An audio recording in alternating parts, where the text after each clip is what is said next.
Olá, boa tarde. Estamos mais uma vez aqui trazendo para vocês as atualizações do Congresso da SBNPE em Salvador esse ano.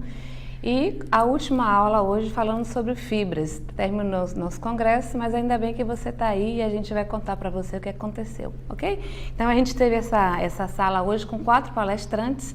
Quem começou a palestra foi a doutora Paula e ela posicionou a gente sobre as fibras, conceitos, funções, propriedades fisiológicas, tá? Lembrando que as fibras já têm a sua comprovação sobre a melhora na obesidade, na prevenção do colo retal, do câncer do colo retal, diabetes, síndrome metabólica e doenças cardiovasculares, tá?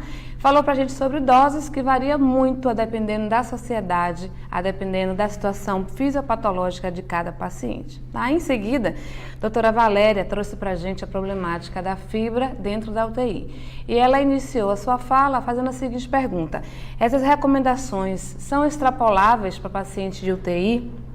Ela começou trazendo o estudo Pró-Pátria, né, que a gente lembra que ele teve que ser descontinuado por causa da elevada mortalidade dos pacientes em pancreatite grave e uso de fibras.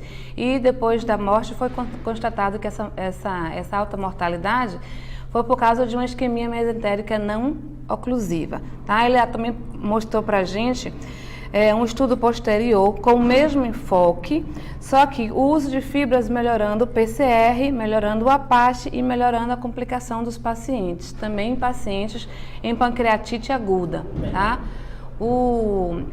A crítica que se faz a esse estudo é que eram pacientes não tão graves assim. Tá?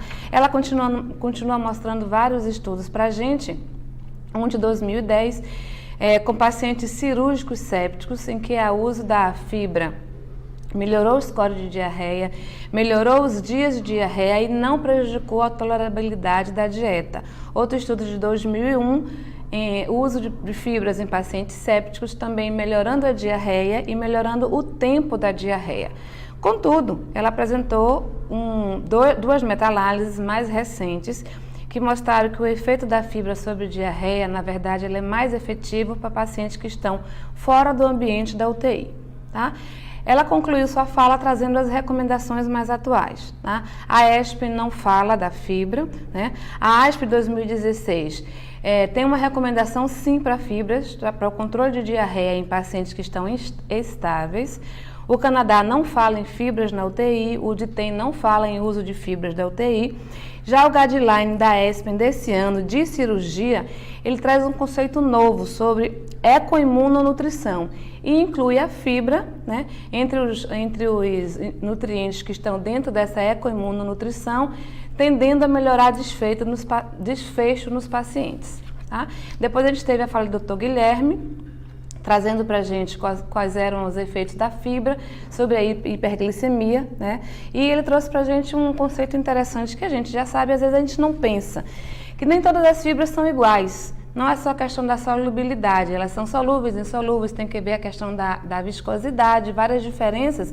E na alimentação normal, nós costumamos consumir vários tipos de fibras. Por que então a gente não faz esse blend de fibras para um paciente na UTI? É viável? Então ele trouxe esse questionamento bem bacana para a gente pensar, mostrou para a gente uma meta-análise de 2014, que provou que o uso de fibras melhorou a glicemia e também melhorou a hiperinsulinemia dos pacientes.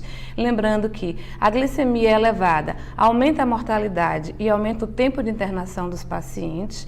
Outro estudo de 2009 com dietas específicas para a diabetes versus dietas standard, mostrando que dietas específicas apresentou o melhor controle glicêmico para esses pacientes. Estudo semelhante de 2005, também meta-análise, também mostrando que as dietas desenhadas para o controle de diabetes foram melhores no controle da glicemia desses pacientes, tá? Ele falou de um estudo mais recente ainda de 2015, com N elevado de mais de 600 pacientes chocados, tá? Que não houve diferença nas complicações entre os grupos que usavam fibra e os grupos que não usavam fibra. Ele finaliza falando da recomendação da ADA, né, que recomenda que coloque sim fibras para paciente em uso de TNE que sejam diabéticos e conclui dizendo que a fibra é seguro para a regularização da glicemia. Por fim, o Dr. Arnaldo trouxe para a gente um problema um pouco mais complicado, que é o uso da fibra nas doenças inflamatórias intestinais, né? Ele lembrou para a gente que o doente de doenças inflamatórias intestinais é um doente difícil, é um doente sofrido, que requer muito mais cuidado multiprofissional e lembrou que a etiologia dessa patologia, uma das etiologias pode ser o desequilíbrio da microbiota. E esse desequilíbrio está diretamente ligado ao consumo de fibra. Ele trouxe para a gente uma meta-análise de 2014 com N de mais de 1.000 pacientes, usando vários tipos de fibras, tempos diferentes de uso de fibra. E até por isso mesmo ele foi criticado e também até por isso ele mostrou vários resultados, com resposta e sem resposta de uso de fibra nas doenças inflamatórias. E ele concluiu a fala dele dizendo que o ESPEN de 2017 recomenda o uso de fibra na prevenção das doenças inflamatórias intestinais. Ok? Foi uma sala muito bacana, aliás, o congresso foi muito bom. Nós esperamos você para o próximo congresso e fique ligado com a gente que a gente traz sempre novas atualizações através do NutriTime. Obrigada!